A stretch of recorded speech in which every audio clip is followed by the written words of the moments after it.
This case, it's beautiful, it's demure, and it has an attractive price.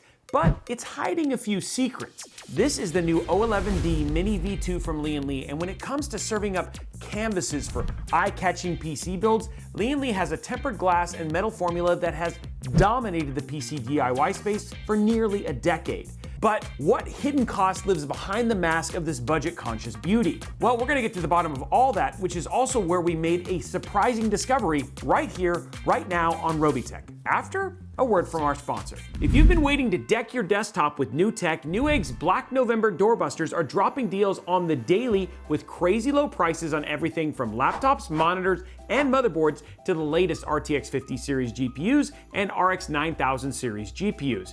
We've even seen sales on video games like Clair Obscur, Expedition 33, and full pre-built desktop gaming PCs like the ABS Flux Aqua 2. If you missed one of those deals, don't worry, new deals unlock every day at 9 a.m. Pacific time, but once they're gone, they're gone. So head on over to Newegg.com today and click on the Black November Daily Doorbusters banners to see past deals and to get a peek at what new deals are coming up tomorrow. Big thanks to Newegg for sponsoring this video. Now let's get back to it. Whether or not you know the name, you know the Lian Li O11 family. These cases are everywhere, laying the foundation for some jaw-dropping custom PC builds.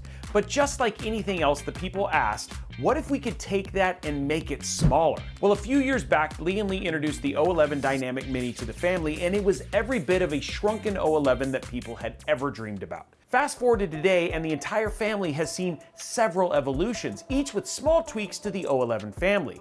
And it's into this new era of the O11 family that the Mini V2 was born. While there's no denying the family resemblance, it made us wonder, with so many iterations and after so many years, is there really any room left to innovate? And if it does innovate, how far does it stray from the O11 or O11 legacy? What sacrifices, if any, were made to keep its footprint small? And finally, can it handle the heat that plagues the glass-heavy cases? We have a lot of questions to answer, but before we begin, we want to say a huge thank you to Lian Li for sending us over the O11 Dynamic Mini V2 Flow so that we can build inside of it, test it, and talk about it here today. All right, let's start with a question I didn't ask yet, but it's probably the question that you were asking when you saw Mini in the name. How mini is the Mini V2? When it comes to the OG, the O11 Dynamic, the Mini V2 is about 5% shorter front to back and about 12% shorter in the vertical sense than the case that really sparked the fishbowl craze. But what about its girth? Well, the O11D and the O11D Mini V2 are nearly identical. Interestingly, the Mini is a millimeter girthier than its actual predecessor. That's not the only similarity though. At launch, the Flow version of the O11D Mini V2, which we have for this review, and the original O11D both had a launch price of around $100. Now, you might have noticed that I said the Flow version, which implies that there is another. At the time of this video, there was also a second version with a starting price of $90.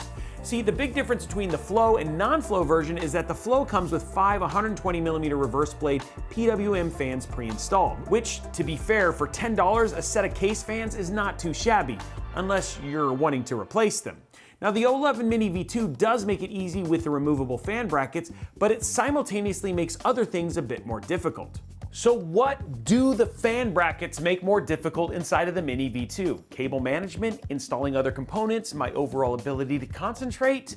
I might be getting a little over dramatic here, but it's actually a little bit of all of those, though each are not without their own solutions. Fortunately, getting inside of the Mini V2 and removing brackets is as simple as it is helpful for the build process. I wouldn't call it toolless though, even though there are some thumb screws, but you're still gonna need a Phillips head screwdriver on deck to remove a few things, including internal brackets, the cable management shroud, and the front glass panel. Removing all of these things will make your life easier as you work inside. But once that's done, this is where the fun begins. In most PC cases, this is the point where you would typically install case fans and move on to installing your motherboard, but the O11D Mini V2 really makes you plan out your moves. You can fit a lot in here, including ATX motherboards, both back connect and normal. You got full-size PSUs you can fit in here, you got AIOs up to 360mm, so long as you don't use washers at the top, and larger GPUs, like the one that we have installed. Though, after a while, you start to run out of room actually pretty quick. That bottom fan bracket is actually on an incline, which is new to the O11 line.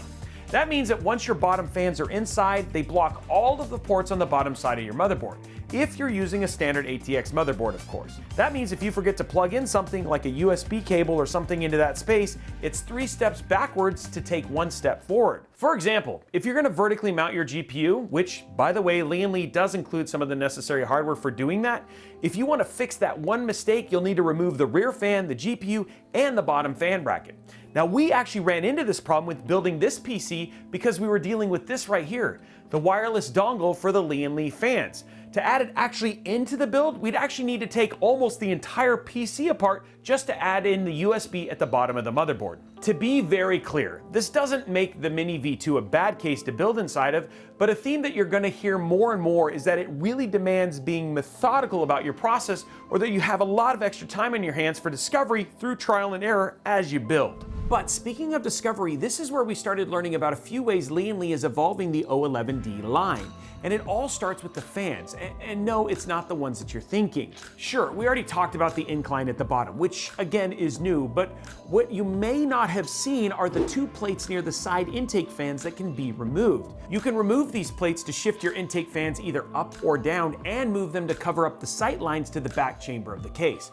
Or you could remove them entirely to let more air in through the space. But that's actually not all. The case's I/O section can be moved to either the top or the bottom, and it too has an optional plate that you can either leave in place or remove for some extra airflow. Does it work? Well, we're going to answer that in just a minute, because there is one more secret that we have to talk about before we move on.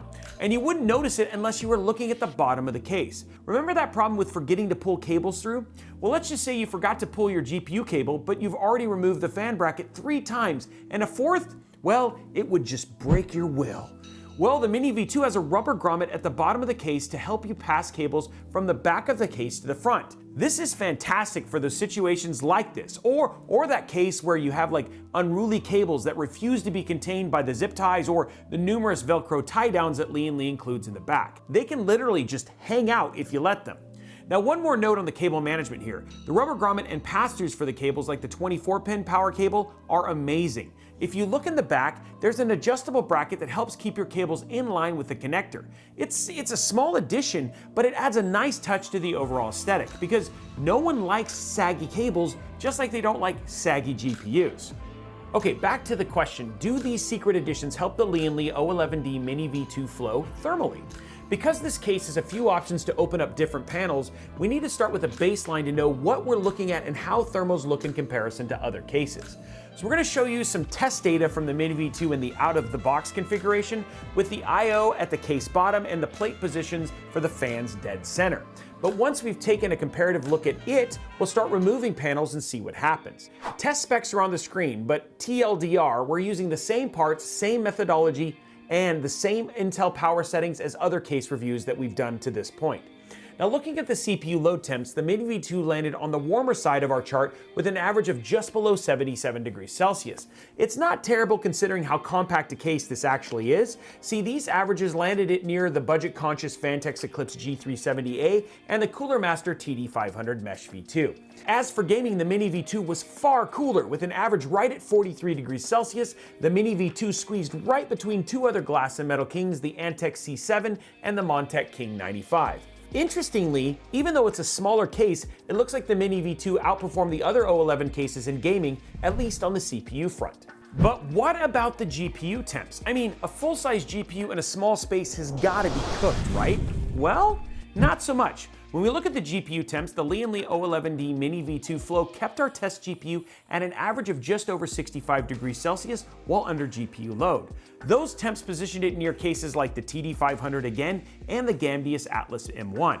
To be clear though, these averages still set the Mini V2 a few degrees warmer than the rest of the O11 family, but again, it's not dangerously warmer. So far, the thermal story of this mini case isn't that bad at all, especially with the Flow's stock fans. But what happens when we start moving the I/O and the secret panels? Remember, the cover for either I/O slot can be removed, and so can the panels that live near the front intake fans. When we started pulling panels and rearranging parts, we saw up to a 2 degrees Celsius difference on CPU temps under load. In gaming, we saw about a half a degree difference in this orientation, but under CPU load, the differences are far more negligible.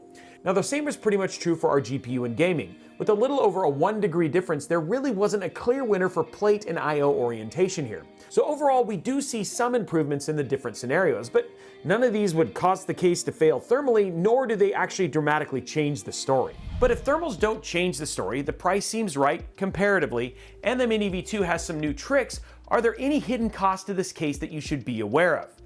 Yes. While they might not be financial cost, you will still spend a bit extra in areas like your time to methodically plan how you're going to basically go about your order of operations with building, your spatial awareness skills to choose the right size parts that will not only fit inside of the case, but also leave enough room for your other components, and your patience when you need to backtrack several steps, and of the three, this is probably the one you're going to need to budget for. I already shared one story that illustrates this, but let me paint you another picture. When we were building inside of the Mini V2 on the live stream, we wanted to vertically mount our GPU, which we ended up being able to do eventually, but we had one small problem, the rear fan. We couldn't install it before the GPU because it had blocked the PCI lane mounting points. But with the 360mm radiator for our AIO installed up top, the space was almost too tight once the GPU was in place. We did actually get it to work eventually, but it was tight and we had to use a smaller screwdriver to get it into that tight space for the GPU.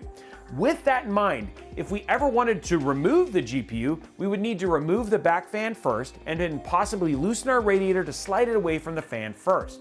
Now, none of this is unique to this case in particular. Small cases typically have some quirks that require some extra time and thought. Is it still worth bringing up? Yes, because if you ever need to troubleshoot something, check connections, or even replace a component, you have to count that cost.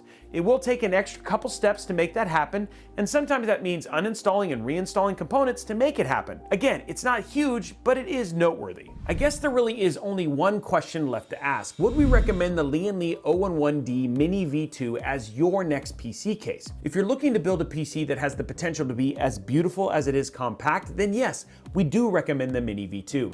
Lian Li made enough changes to this case's design to make it feel like it's an evolution while still keeping the O11 family traditions of providing a canvas for some really pretty possibilities. While we wouldn't call the Mini V2 a difficult case to build inside of, part of the cost of building in a smallish form factor PC is understanding that it will take you more time and thought throughout the entire process. But even in spite of all that, the Mini V2 provides several solutions to help builders succeed, as well as a few neat options like the grommets at the bottom, as well as the movable plates and I/O.